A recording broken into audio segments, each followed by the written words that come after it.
Bon, bienvenue dans ce live Twitch avec 18 minutes de retard et ça fait 18 minutes qu'on essaie de faire des réglages pour que le son et l'image soient transmis. Visiblement, je viens de relancer et il y a des commentaires semblant montrer que ça fonctionne et je ne sais pas du tout comment j'ai fait parce que j'ai fait exactement la même chose que tout à l'heure, donc je ne sais pas. Donc je crains que ça ne soit à chaque fois l'opération du Saint-Esprit. Donc bref. Donc bah, écoutez, merci beaucoup aux patients et patientes Twitcheuses et Twitchers qui ont patienté jusqu'ici. Donc on va essayer de lancer gentiment cette histoire-là. Je dois avouer que j'ai pas lancé l'enregistrement de la vidéo, mais j'ose pas le faire parce que j'ai peur qu'en tripotant ça bousille tout. Bien, donc vous me voyez, je suis pas sûr que ça soit tout à fait une sinécure, pour essayer de se donner l'illusion que c'était bien d'avoir l'image. Je vais montrer un livre, je vais montrer un bouquin, qui est évidemment une édition de Ulysses de James Joyce. Donc n'hésitez pas à réagir bien sûr en direct, et donc on va essayer de faire une petite séance d'une une demi-heure, voilà, enfin on va voir en fonction de ce qui me viendra dans la chat et de ce qui viendra sur le retour aussi.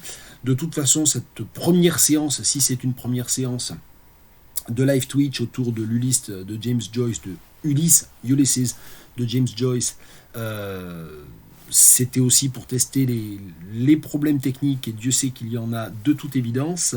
Donc effectivement, oui, je pense que ça enregistre automatiquement et je pense que je peux récupérer ça après, mais je crois qu'en fait ça c'est avec le compte payant qu'on peut récupérer facilement. Je suis pas sûr que ça soit si évident que ça de récupérer après. Enfin, c'est pas très grave, ce qui compte c'est l'interaction avec vous, et vraiment merci beaucoup d'être une poignée à penser que ça peut être un projet intéressant. Alors je vais expliquer un petit peu le projet, ou d'où ça vient, d'où ça sort. Tout d'abord, rappeler ce qui est peut-être pas une évidence pour tout le monde, qui est que cette année 2022, c'est le centenaire de la publication de Ulysses de James Joyce, donc le livre dans sa forme de volume complet. Et en fait, le centenaire tombe précisément aujourd'hui, le 2 février, puisque c'est le 2 février 1922 que James Joyce fait paraître chez un éditeur qui n'est pas un éditeur au sens traditionnel du terme, par une librairie slash maison d'édition située à Paris, Shakespeare and Company, dirigée par une figure intellectuelle très importante de l'entre-deux-guerres, Sylvia Beach. Il fait donc paraître, Sylvia Beach de Shakespeare and Company publie la version complète, sous forme de volume de Ulysses, dont je crois un certain nombre de chapitres, voire peut-être même la totalité en pièces détachées, avait été publié entre 1918 et 1920, je crois, dans The Atlantic Monthly. Je cite vraiment de mémoire, et je me trompe peut-être, des choses que j'ai lues rapidement. Donc, en me rendant compte de ça il y a quelques mois, je me suis dit que 2022 pourrait être l'occasion d'essayer d'aller à l'abordage de ce continent un peu particulier qui est l'Ulysse de James Joyce, sachant que, pour me présenter brièvement, je m'appelle Guillaume Singal, donc je suis universitaire, maître de conférences à l'université de Tours.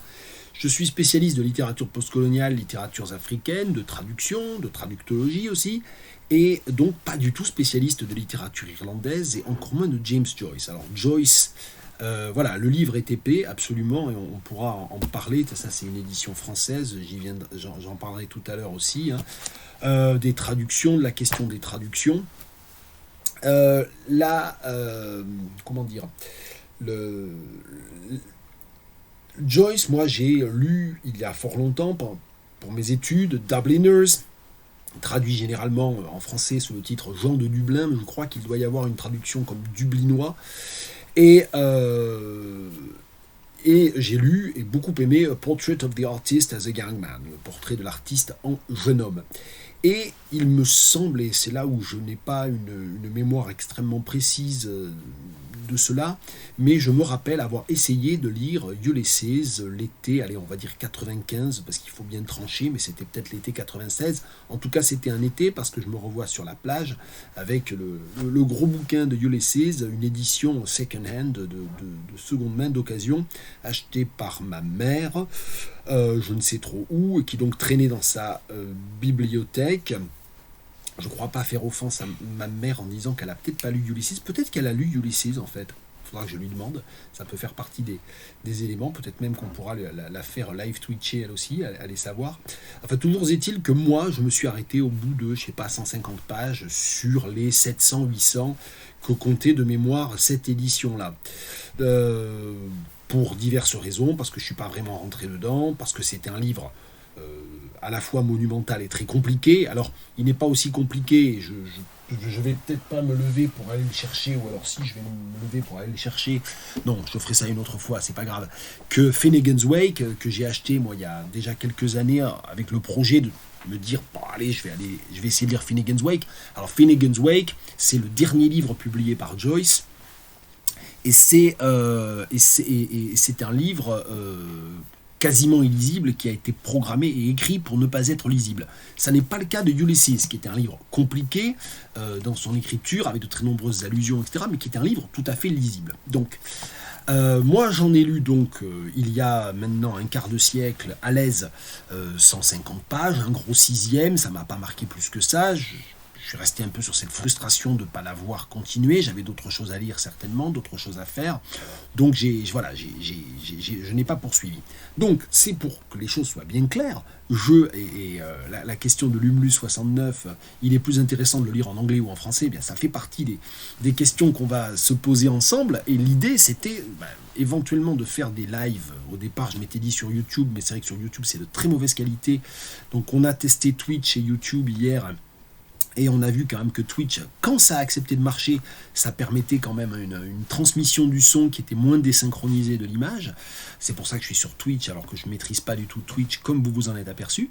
Donc l'idée, c'était un petit peu d'utiliser le live Twitch pour me lancer peut-être à l'abordage de Ulysses de James Joyce. Alors j'ai des milliards d'autres choses à faire, mais je sais qu'il y a un certain nombre de personnes, il y a au moins un de mes contacts Facebook déjà assez ancien, qui est quelqu'un que j'apprécie beaucoup, je ne vais pas citer son nom parce que je ne sais pas si elle voudrait que je la cite explicitement, qui il y a quelques semaines avait dit « Ah ben tiens, si toi tu te lances dans Ulysses, ça pourrait me motiver pour le faire ». Je pense que Jacques ici, qui est sous un pseudonyme, mais aussi avait dit qu'il était tenté d'essayer de lire Ulysses. Donc l'idée c'est un petit peu de se motiver collectivement pour peut-être se lancer, sinon des défis, on ne va pas commencer à dire arrivons à telle page pour tel ou à tel chapitre pour telle semaine, mais au moins se dire qu'il y a peut-être matière à mettre nos amateurismes et nos difficultés face à ce texte en commun et profiter de l'année du centenaire. Et donc aujourd'hui, première vidéo pour le centenaire au jour près de la publication du livre chez Shakespeare & Company. Alors je regarde un petit peu vite fait les commentaires. Ouais, donc va pour la motivation collective. Ah, j'ai fait disparaître les commentaires. C'est pas mal, ça c'est quand même assez... Qu'est-ce que je vois? J'ai vu un truc sur... j'ai vu un très bon ami irlandais fait une thèse en ce moment sur Joyce. Voilà, alors ça peut être, si on se met à délirer... la version à minima, c'est que je fasse 3 ou 4 live Twitch, que ça me fatigue moi-même et que ça débouche sur rien du tout. La version maximale, ça serait que ça devienne complètement... ça m'échappe totalement, que d'autres personnes fassent des live Twitch, que j'ai des invités, qu'on fasse des trucs en distanciel à 4 ordinateurs, ce qui à mon avis technologiquement est mal barré quand on voit comment je me démerde mal avec un seul, mais bon. Voilà, donc c'est un peu cette idée-là. Alors, dans la perspective de chercher à relire Ulysses, j'ai acheté il y a 2 mois ou pas dans ces eaux-là, cette édition. Alors je vais donner les références, c'est Ulysses de James Joyce, ça coûte pas très cher, ça coûte 7 livres, donc avec les frais de port, etc. Enfin voilà, il y en a pour 15 € à tout casser. Et c'est une édition qui est alors assez exigeante parce que j'ai pas commencé à le lire. Pour tout vous dire, j'ai lu les 3 premières pages, qui sont très connus, mais j'ai lu les 3 premières pages, ou 3-4 premières pages, là, tout à l'heure, il y a 1 heure ou 2. Alors, le texte tient sur 550 pages, donc ça veut dire que c'est quand même tassé. Je vous montre la toute fin du livre, j'arrive même pas à me mettre en face de... Voilà, donc c'est quand même bien serré. Et l'intérêt de cette édition, c'est chez Alma Classics, Alma A-L-M-A, chez Alma Classics, c'est qu'il y a ensuite, 250 pages de notes et qui reprennent page par page. Donc par exemple, si je vous montre, et j'arrive pas à... Oui, bon, par exemple, là, vous voyez, oh là là, je suis mal latéralisé. Donc là, vous êtes sur la page 8, les notes de la page 8. Il y a donc les notes de la page 8, avec à chaque fois un petit renvoi de notes. Ça veut donc dire qu'on peut lire le livre sans se préoccuper des notes, mais on a aussi un appareil de notes très pratique auquel on peut se reporter. Et très honnêtement, voilà, l'expérience que j'ai faite tout à l'heure sur 3-4 pages, elle est vraiment agréable. Ça veut dire qu'on lit, on peut lire sans s'interrompre, ni pour aller dans un dictionnaire, ni pour aller dans l'appareil critique. Mais si vraiment il y a quelque chose qui bloque, ou qu'on se dit, oh, tiens, je pense que je comprends ça, ou je vois à peu près ce que ça doit être, mais je suis pas sûr, on va dans l'appareil de notes et c'est très vite réglé. Donc l'intérêt de cette édition me paraît être justement de se dire, je peux lire le livre, j'ai pas besoin de... Et moi je m'interdis dans l'idée du projet, moi je veux pas du tout lire de littérature secondaire, d'articles sur Ulysses, de livres sur Ulysses, tant que j'ai pas essayé de lire le livre tel qu'il est conçu pour être lu, c'est-à-dire c'est censé être lu comme ça, c'est un livre, il fait 550 pages dans cette édition, on le lit et basta. Alors ensuite, c'est un livre qui appelle évidemment tout un contexte culturel, des références extrêmement nombreuses, à la fois à la culture grecque antique, hellénistique, à la culture biblique, à la culture irlandaise, populaire, savante, enfin voilà, qui convoque un très grand nombre de langues aussi, même si ça n'est pas le livre complètement dingue qu'est Finnegan's Wake. Donc il y a tout cet aspect-là, mais quand même ça peut se lire. C'est pas un texte totalement programmatique. Donc voilà un petit peu l'idée. Donc l'idée c'était de faire ça. Il se trouve qu'en passant chez Emmaüs au mois de décembre, et en soi, le fait d'acheter un livre dans le cadre d'un éventuel projet Ulysses chez Emmaüs, je trouve ça assez ironique, assez amusant. J'ai trouvé, donc pour 1 euro, je suppose, ou un truc comme ça, chez Emmaüs, cette édition du livre de poche que je montre, qui date de 1948 et qui est la première traduction complète de Ulysse, parue à la fin des années 20 au départ, traduction intégrale par Auguste Morel, je lis ce qui est écrit, par Auguste Morel, assisté de Stuart Gilbert, entièrement revue par Valérie Larbaud et l'auteur. Donc c'est une traduction qui a fait date, qui était donc la traduction généralement connue comme la traduction Morel, ou parfois on dit Morel, Larbaud, Joyce, en passant souvent sur Stuart Gilbert. Là encore, j'ai aucune espèce de compétence ou de connaissance sur cette traduction-là, mais c'est une traduction qui fait autorité. Et tout à l'heure, j'ai lu les 4-5 premières pages de Ulysses et j'ai jeté un œil, j'ai lu aussi les 4-5 premières pages en français. C'est une traduction qui est très très proche, alors avec des choix comme toujours, mais c'est une traduction qui, je pense, voilà, pour ceux d'entre vous qui seraient tentés par Ulysse et qui se disent, non, peut-être pas en anglais quand même, surtout si c'est compliqué pour un livre en anglais, je peux comprendre que ça ne soit pas la priorité absolue non plus. Donc voilà un petit peu l'idée. Qu'est-ce que j'ai avec moi ? Eh bien, j'ai ces 2 livres. J'ai pas commencé à les lire. Et j'ai dans l'idée que d'ici la fin de l'année 2022, allez, on va se lancer un défi. J'aurai lu Ulysses, j'aurai même éventuellement lu Ulysses et peut-être sa traduction, ou au moins fait des coups de sonde dans la traduction.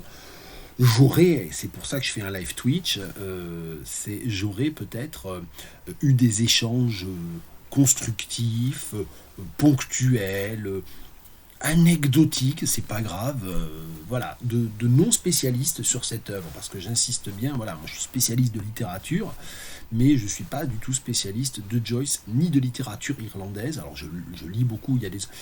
Ce qui m'amuse un petit peu dans cette histoire-là, c'est qu'il y a des auteurs irlandais assez connus, moins connus, que je lis énormément, que j'ai beaucoup lu ces dernières années, et sur lesquels je me sentirais finalement plus fondé à me lancer dans un projet. Mais justement, c'est ça qui m'intéresse, c'est de se dire, je ne me reconnais aucune espèce de légitimité, je ne suis pas particulièrement joycien. Après tout, ça fait 25 ans presque que j'ai pas lu Joyce, j'ai relu des nouvelles des Dubliners parce qu'il m'est arrivé de l'enseigner, mais voilà, je ne me reconnais pas de légitimité particulière, mais c'est ça qui m'intéresse justement, c'est de se dire, voilà, normalement la littérature, elle n'est pas une affaire de spécialistes, donc ça peut être intéressant de le voir. Alors j'ai des questions. Du coup, ça parle, de quoi ça parle? C'est une histoire ou plus une réflexion? Alors c'est intéressant que vous disiez ça parce que je disais que je m'interdisais de lire des sources secondaires et de même, je m'interdis de trop défricher avant de l'avoir lu. En revanche, Théo, Antoine dit j'aime beaucoup McGahern que j'ai pas lu depuis une éternité. Je pensais pas forcément à McGahern, mais enfin on pourra parler aussi des auteurs. Enfin là, je pensais vraiment à Beckett et à Flann O'Brien en fait. Pour moi, les deux grands modernistes qui m'accompagnent et qui comptent énormément pour moi, c'est Flann O'Brien et Beckett. Bon, peu importe. J'avais beaucoup relu Beckett il y a une petite dizaine d'années, bon, en français et en anglais, parce que pour le coup, la question bilingue se pose. J'essaie de répondre à Théo, j'essaie de répondre à Louis aussi, Lou Pichot. Oui, Derrida a beaucoup écrit sur Joyce, absolument, notamment, il me semble, Ulysse Gramophone, je crois, ça doit s'appeler, quelque chose comme ça, je dis peut-être des bêtises. Alors, j'essaie de continuer à répondre un petit peu.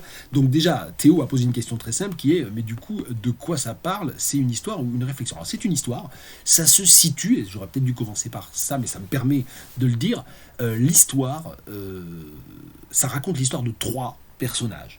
Donc ça, quand on connaît Ulysses de Joyce, quand on veut faire semblant de connaître Ulysses de Joyce, quand on veut pouvoir en parler sans l'avoir lu, on sait généralement que ça se passe sur une seule journée. C'est un très gros livre, parce que dans cette édition, il fait 550 pages, mais enfin dans la plupart des éditions, il fait plutôt 700 ou 800 pages, parce que c'est moins tassé.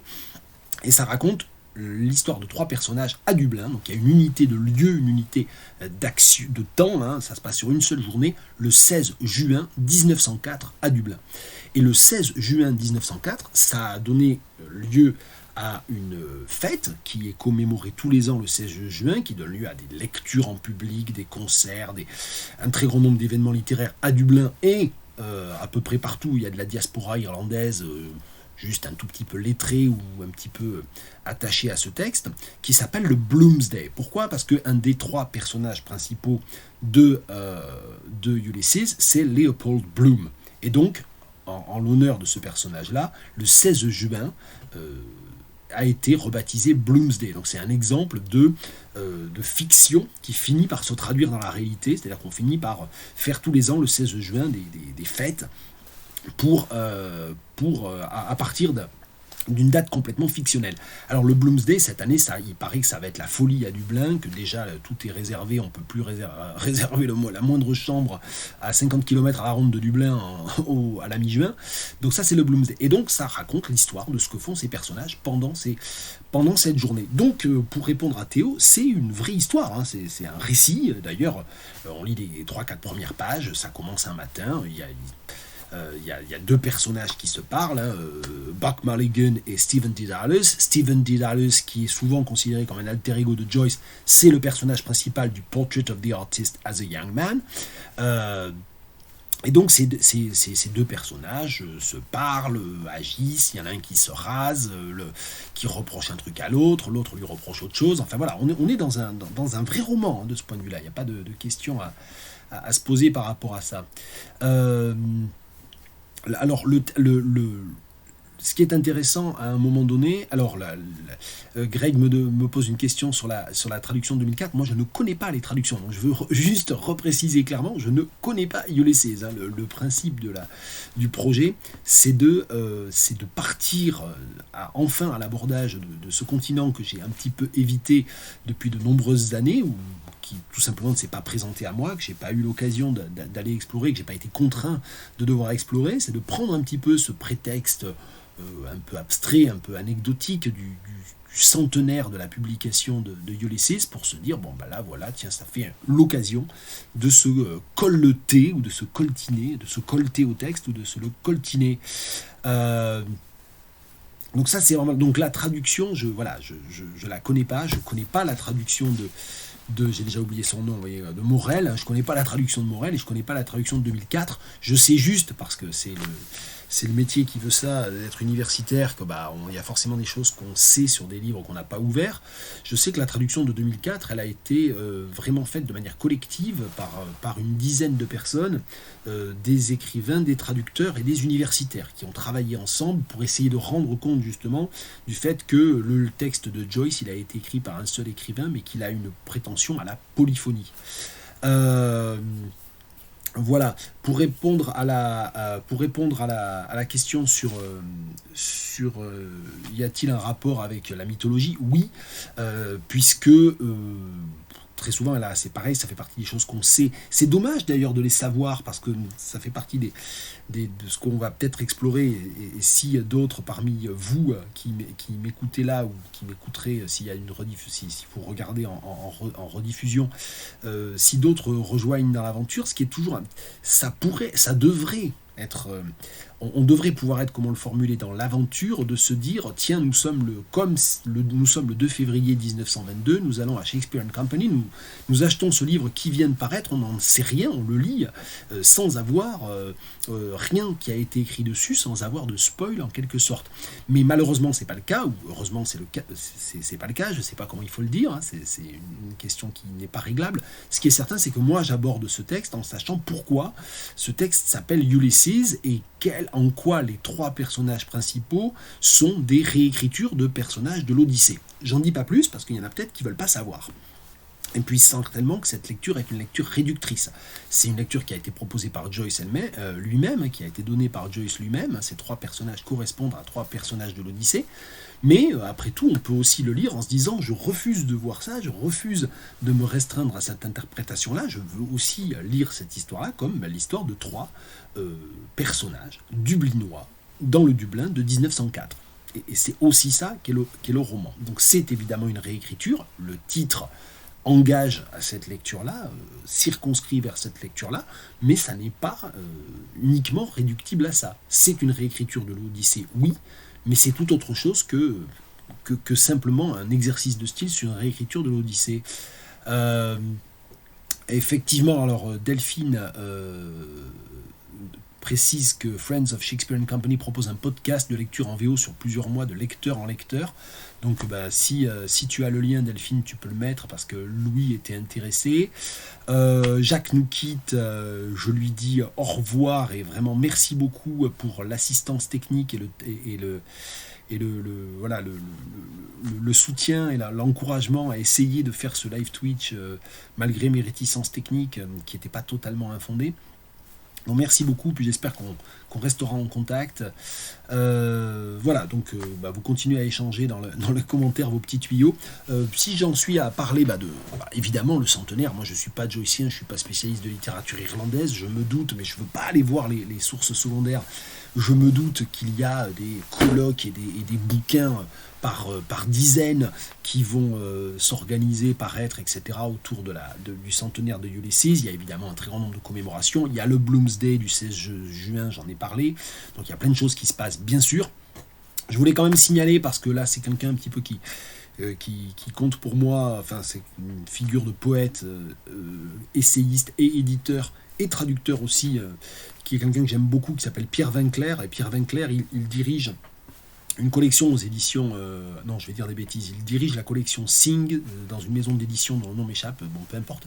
Enfin, ça n'est pas rien, mais aujourd'hui, cette maison d'édition, et j'ai un énorme trou, fait paraître une retraduction d'une section de Ulysses, donc une nouvelle traduction, une traduction tout à fait nouvelle, des Oxen, comment ça s'appelle en anglais déjà, j'ai encore oublié, des Oxen of the Sun, voilà, les bœufs du soleil, donc qui fait paraître, donc là il y a aujourd'hui, voilà, c'est pour dire qu'il n'y a pas que moi qui m'excite en voyant le 2 février 2022 ou le 16 juin 2022, il y a tout un continent, il y a des milliers de joyciens de par le monde qui sont autour de ça, et moi je suis pas joycien et ça m'excite quand même, vous voyez, mais donc c'est pour dire voilà. Alors et bien sûr j'espère qu'il y a je vois que Greg signale qu'il a lu la bonne soirée à Non, alors c'est Théo qui dit bonne soirée à Jacques, pardon, j'ai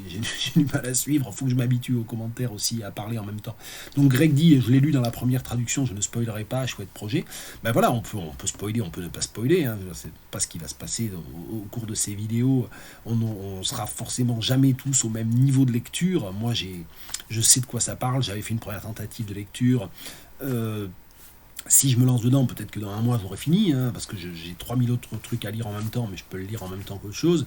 Peut-être que dans 6 mois, j'en aurais pas lu 20 pages. Je ne peux pas encore savoir. Donc, donc on commence un projet dont on ne sait pas trop où il va aller. Donc c'est un peu c'est peut-être ça. Enfin, moi en tout cas l'inconnu m'excite un petit peu, donc ça me gêne pas. Mais bien sûr, là vous devez vous dire, mais en fait il sait pas où il va, il sait pas pourquoi il fait un live. Si je fais un live Twitch parce que je me dis tiens j'ai envie de me lancer dans Ulysses, j'ai envie de parler de Ulysses. Et j'ai envie de parler de la manière dont je vais peut-être enfin me mettre à lire Ulysses. Voilà, donc c'était un peu ça l'idée. Je sais pas s'il y a des ben, je voulais dire déjà que dans ce chat, il y a plein de choses qui se passent. Je vois qu'il y a quand même plein de personnes qui sont un petit peu intéressées par l'idée de ce projet de découvrir Ulysses.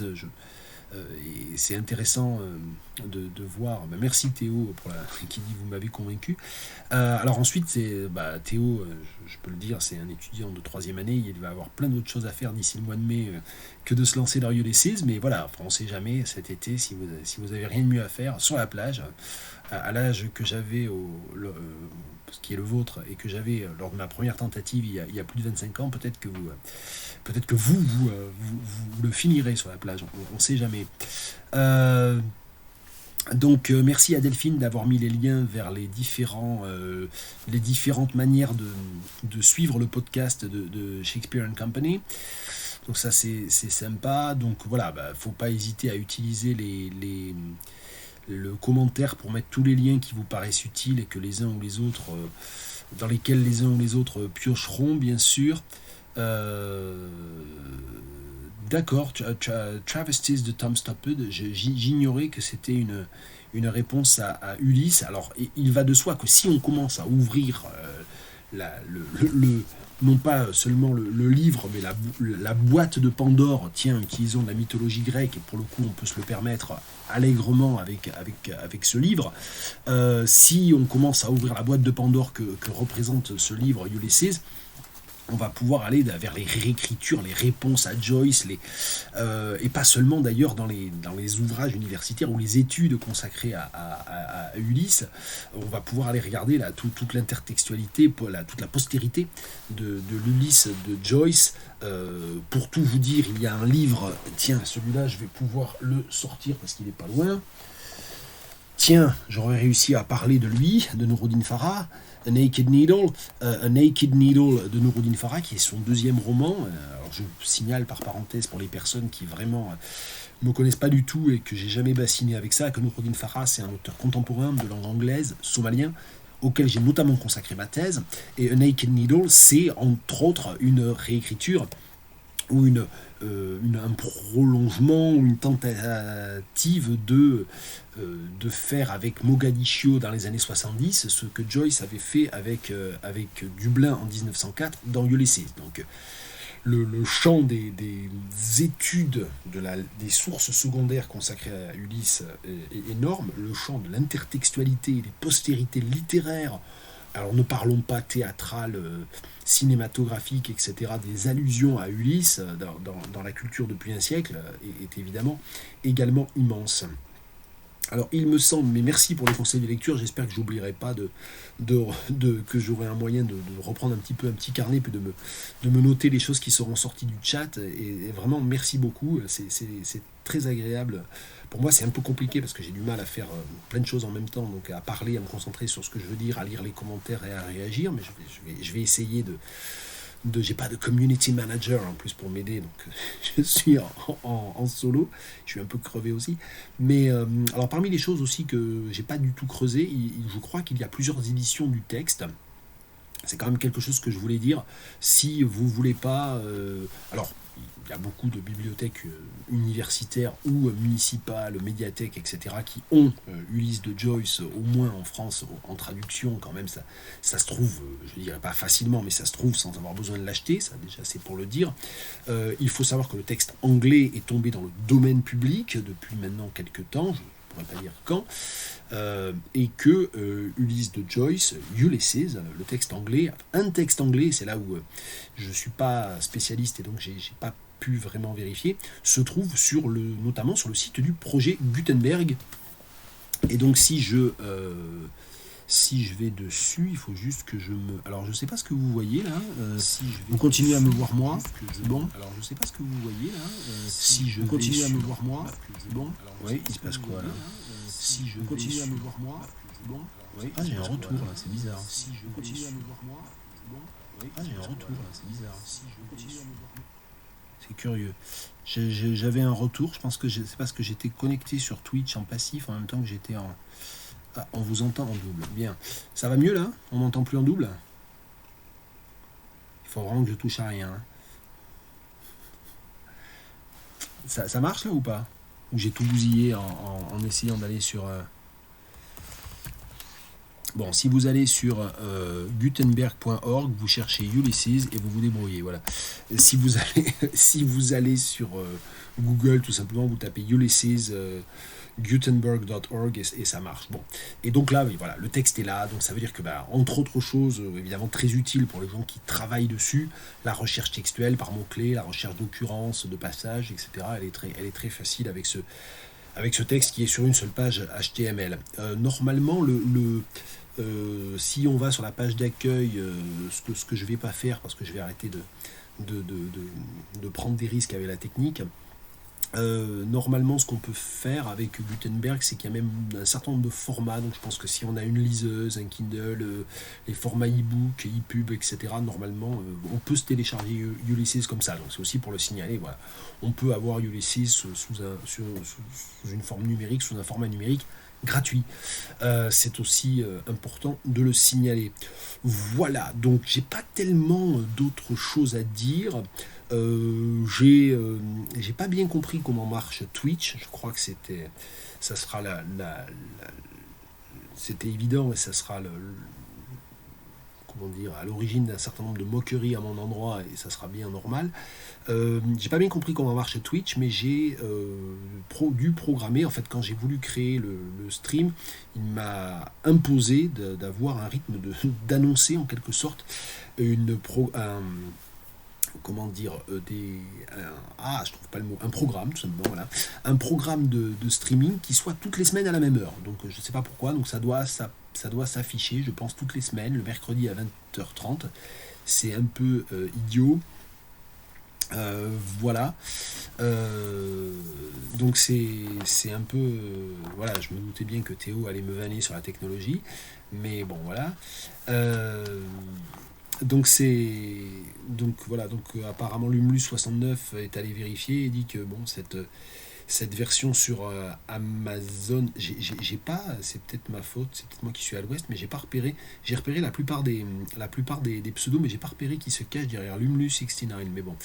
Donc cette version apparemment est pour moins de 10 € sur Amazon si on a Prime.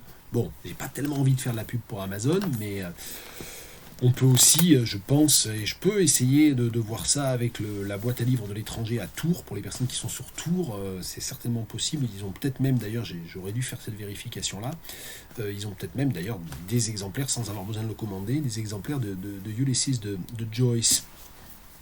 Ah, il y a Théo qui est en train de... Il y a Théo qui est en train de semi-outer Lumlus 69. Non, mais on va pas faire ça. Hein. Bref, peut-être qu'elle veut rester anonyme. On ne sait pas.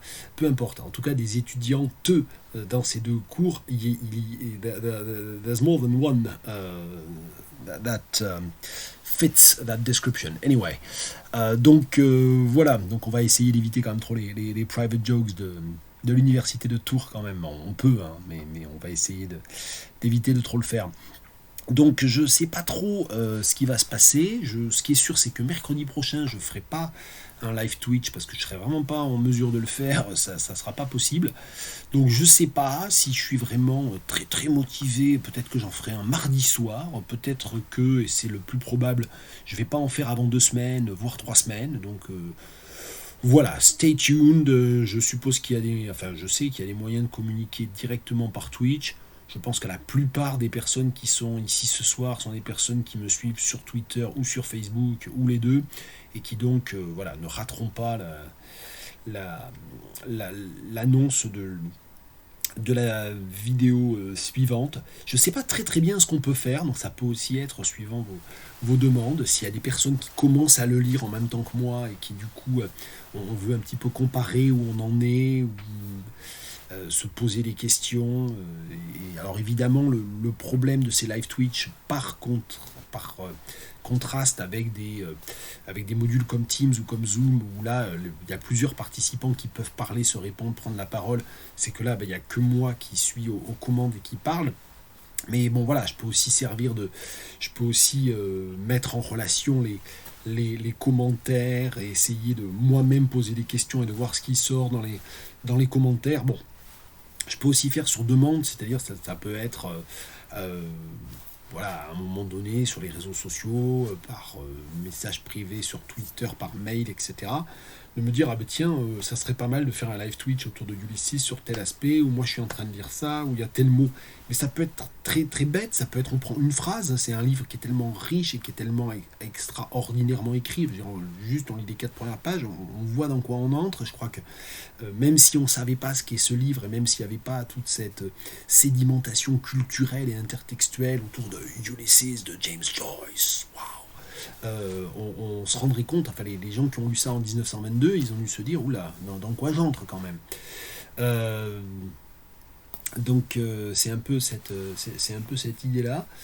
Euh, le ou ailleurs lol de Delphine, je suis pas sûr de savoir à quoi il répond. J'ai peut-être eu un petit retard à l'allumage. Peu importe. Qu'est-ce que je disais cette oui ou ailleurs, c'était pour la communication, c'est ça. Enfin bon, on peut me proposer des sujets ou des thèmes de live Twitch de toutes les façons possibles et imaginables. Je vais pas jacter encore trop longtemps, mais c'est pour dire voilà, que ça peut être aussi sur des choses très concrètes, très ponctuelles, de tel ou tel aspect du texte. Tu comptes parler de son histoire d'édition. Je sais pas de quoi il s'agit. Non mais je suis vraiment pas spécialiste de Ulysses en fait. Hein. Donc, Delphine, tu sais forcément des choses que je ne sais pas. Donc il y a plein de gens, Greg qui je crois je sais plus, je crois que Greg est plus parmi nous, il me semble, disait que il avait lu la première traduction, donc il a lu Ulysse en entier, ce qui signifie qu'il est très en avance sur moi. Donc voilà, je sais pas trop par rapport à l'édition. Euh, donc voilà, il y a des... Ah non, pardon Greg, non, je finis par me confondre, je sais plus qui s'en va, qui... Vous êtes évidemment... Alors, sur les vrais live Twitch, où il y a des... Je sais pas... Où il y a des milliers d'intervenants, bon, l'intervenant principal cherche même plus à suivre ce qui se passe dans les commentaires, mais vous êtes suffisamment nombreux pour que ça soit trop compliqué pour mon cerveau. Euh, oui, publié en France par le Shakespeare and Company originel, oui. Enfin, je sais pas très bien ce que tu veux dire par histoire d'édition. Ah oui, sur son histoire éditoriale, tu veux dire, pardon, mais excuse-moi. Sur son histoire éditoriale, donc il y a... j'en sais pas plus, je sais pas pourquoi il a été publié en France. Hein. Voilà, je pense que très probablement il trouvait pas d'éditeur dans le monde anglophone, il trouvait pas d'éditeur en Irlande, ou il voulait pas se faire éditer ailleurs qu'en Irlande, parce qu'il y a aussi un côté quand même très anglophobe, hein, certainement dans l'histoire de l'écriture de ce texte. Et bon, et Sylvia Beach est une personnalité très particulière, mais je suis pas du tout spécialiste de Shakespeare and Company, moi, hein, donc j'ai pas du tout. C'est parce que les USA refusaient son texte. Oui, enfin j'allais dire parce que personne n'en voulait, ça c'est un peu une histoire assez classique, ça a été le cas aussi pour la trilogie de Beckett, hein, la magnifique trilogie de Beckett qu'il finit par faire publier en France, avant, je crois, avant de la faire publier en anglais. Bon, alors que 2 des 3 livres ont été écrits en anglais avant d'être écrits en français. Oui, c'est sans doute pour ces histoires-là, mais voilà, personne n'en voulait, donc je ne sais pas dans quel contexte Shakespeare and Company publie ça. C'est ce que je disais au tout début du live, c'est que Shakespeare and Company, c'est une librairie, c'était une librairie, ça n'avait pas, je crois, matière à être maison d'édition, et ça n'est d'ailleurs pas particulièrement devenu une maison d'édition.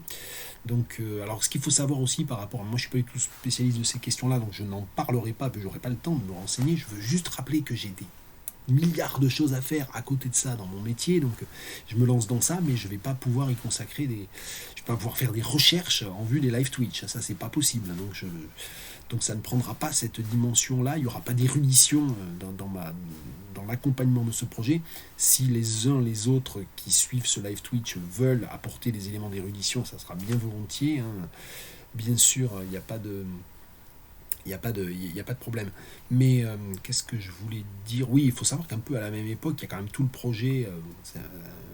Ouais, il y a tout le, il y a une aventure éditoriale un peu particulière en Angleterre qui est celle de Virginia Woolf et de son mari, hein, de Virginia Land Woolf de Hogarth Press à Londres, qui est un petit peu une sorte de tentative éditoriale d'avoir une maison d'édition d'écrivains, faite par des écrivains. Donc ça montre bien quand même qu'il y avait un mécontentement avec le circuit éditorial de l'époque et avec une volonté de court-circuiter un peu le mainstream publishing un petit peu. Donc ça c'est certainement, et notamment sur des textes comme ça. Je parle de Virginia Woolf que je connais beaucoup mieux et que je lis beaucoup plus que Joyce pour une bonne raison, qui est que Mrs. Dalloway, qui est quasi contemporain de Ulysses, c'est un texte qui, voilà, Mrs. Dalloway et Ulysses de Joyce, c'est des textes qui sont considérés comme les plus représentatifs dans l'histoire littéraire, c'est-à-dire comme premier geste majeur du stream of consciousness, le courant de conscience. Et donc,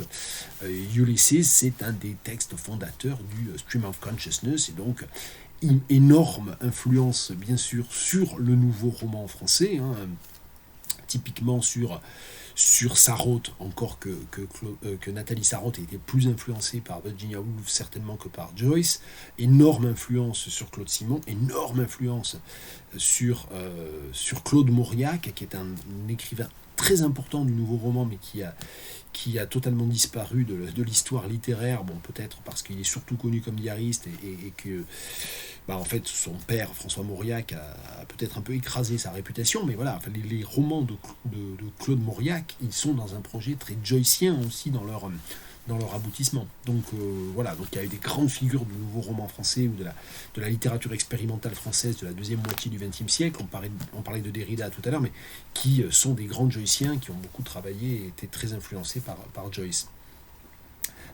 Oui, alors la fin du roman est absolument incroyable, et ça c'est très connu en fait. Je suppose que c'est tout le long monologue le long monologue de Molly Bloom, je suppose, hein. Voilà, donc c'est effectivement tout à fait exceptionnel. Euh, voilà, donc on aura l'occasion de reparler bien sûr de tous ces aspects-là, mais oui, c'est un livre qu'il faut lire, il n'y a pas de raison enfin, j'ai aucune excuse ou aucune vraie raison de ne pas l'avoir vraiment lu ou fini il y a désormais 25 ans, mais c'est l'occasion, mieux vaut tard que jamais. Euh, alors juste, ça ne me revient pas, mais il y a je vais dire des bêtises, mais il y a un grand jazzman français qui a fait une suite absolument exceptionnelle dans les années 80 à partir du monologue de Molly Bloom, et ça doit être André Auder, je pense. Je suis en train de dire André Auder et ça me gêne en le disant, mais je sais qu'il en a fait 2 enregistrements, un dans les années 80 et il l'a réenregistré avec un autre big band plus récemment, dans les années 2000, je dirais. Et ni le titre du projet, ni... enfin, ça me revient pas, mais c'est vraiment à partir de Ulysses. Donc voilà, dans des exemples d'influence culturelle de Ulysse, du personnage de Molly Bloom, du monologue de Molly Bloom. Il y en a plein, hein. Enfin voilà, mais effectivement, Greg, ça fait partie des points d'horizon, un petit peu, c'est un peu l'horizon d'attente du lecteur, quand on sait, c'était mon cas, quand on sait que ça se finit par un texte qui, de façon autonome presque, est devenu un des grands chefs-d'œuvre de la littérature moderniste, indépendamment d'ailleurs de Ulysses lui-même ou de tout ce qui vient avant, on sait qu'on va vers ça, et donc on sait qu'on on ne sait pas forcément comment ça va s'inscrire dans le reste, mais on sait qu'il y a ça en récompense finale presque, hein. Voilà, mais c'est ce qui me semble, hein. Oui, Delphine dit, c'est ce que j'ai dit au début du live, hein. Il me semble que c'est dans The Atlantic Monthly, là. Il y a eu une publication sous forme de feuilleton d'un très grand nombre, en fait, je crois, de parties, presque de la totalité, il me semble, hein, de Ulysses. Bon, j'avais pas l'intention de faire un live de plus d'1 heure. Alors je sais qu'avec les problèmes techniques, ça n'a commencé qu'à 20h48 et que donc ça fait que 3 quarts d'heure. Mais c'est pas mal, 3 quarts d'heure, surtout pour quelqu'un qui n'a pas lu le bouquin et qui n'a pas grand chose à en dire et qui essaie de réagir autant que possible ou aussi bien que possible à vos suggestions. Voilà, donc je vais pas tarder à mettre fin à ce live. S'il y a des vrais regrets ou des vraies propositions qui émergent dès maintenant, bah, vous pouvez les écrire. Et puis sinon, la plupart d'entre vous, on est en lien de toute façon. Donc s'il y a des propositions qui émergent, il ne faut pas hésiter à me les faire connaître. Bah, merci pour l'encouragement pour le live, de la part de Théo, et puis merci aux différents intervenants du chat pour avoir fait vivre ça, pour m'avoir incité à m'interrompre, à digresser, à préciser des choses. J'espère que c'est un petit peu plus clair.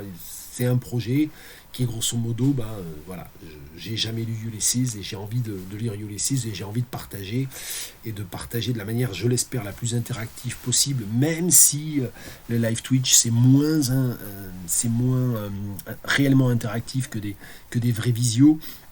J'ai très envie de faire ce partage-là et ce chemin avec un certain nombre d'entre vous. Donc Delphine qui dit comme moi qu'en fait ça m'était pas tombé des mains, c'est juste que j'avais plein d'autres choses à lire et j'avais eu du mal à rentrer dedans dans Ulysses, mais vu mes goûts littéraires c'est à peu près impossible que j'y arrive pas ou que ça me plaise pas. Enfin c'est un livre que j'ai furieusement envie d'aimer, quoi, mais que j'aime sans l'avoir lu presque, mais il faut quand même essayer de le lire pour savoir si vraiment on l'aime ou pas, est-ce qu'il y a vraiment dedans ou pas. Je vois que Lumu69 a plein de questions, donc on aura l'occasion de se les poser ou d'échanger dessus. Louis se lance dans le livre en français, je suppose. Louis, je sais pas. Et Théo a envie de suivre les prochains lives. Voilà, et puis Delphine sera notre reporter spécial qui fera peut-être le lien entre ce live Twitch et le podcast de Shakespeare & Company, je sais pas. Ok, merci pour les liens aussi, merci pour les liens. D'ailleurs j'avais pas fait attention, mais Span c'est Spook, je sais pas comment il faut dire. Jacques nous avait rejoint, il me semble qu'il était parti à un moment donné, où il nous avait dit au revoir, donc il est revenu, nous donne le lien du joyceproject.com, merci beaucoup, et Louis va essayer en anglais pour le challenge. Bien, faut pas hésiter à se munir d'une traduction à côté, c'est pas du tout interdit. Alors juste par parenthèse, le temps qu'éventuellement d'autres interventions, commentaires, etc. se manifestent, comment termine-t-on un live Twitch? Ça, c'est une vraie question. Je pense que d'autorité, je pourrais dire, maintenant j'en ai marre et j'arrête. Hein. Donc je pense que c'est à peu près ce qui va se passer d'ici quelques minutes et j'ai commencé à préparer le terrain pour ça. Mais juste quelque chose qui m'avait traversé l'esprit il y a un petit moment pendant le live, et puis je ne l'avais pas dit. Je pourrais à un moment donné, sinon faire le live depuis la BU, parce que ça serait difficile, depuis la BU des Tanneurs à Tours. Mais encore que ça peut être un happening, avec un H aspiré.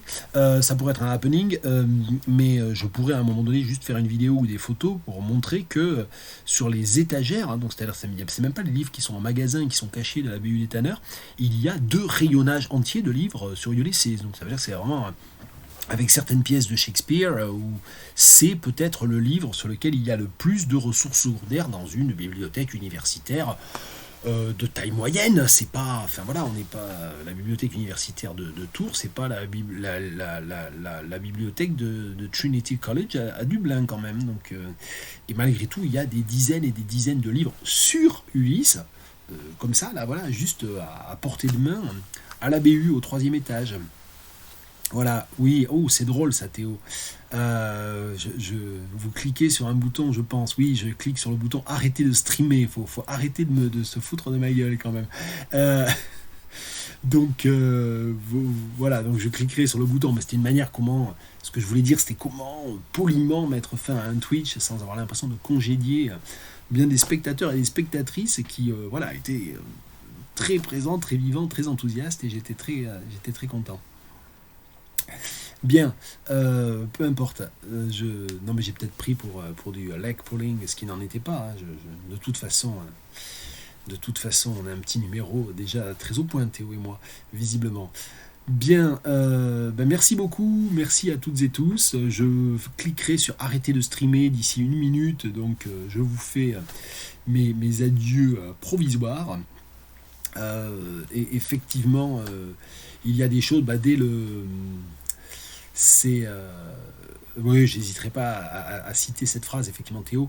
Je pense que la lecture à voix haute, c'est effectivement bien. Et d'ailleurs, dans les 4 premières pages, il y a au moins un passage dans lequel les notes que je suis allé voir disent qu'en fait, il y a un Grey qui est un Great, et que le Grey est une coquille d'une édition tardive qui a été conservée jusqu'à présent.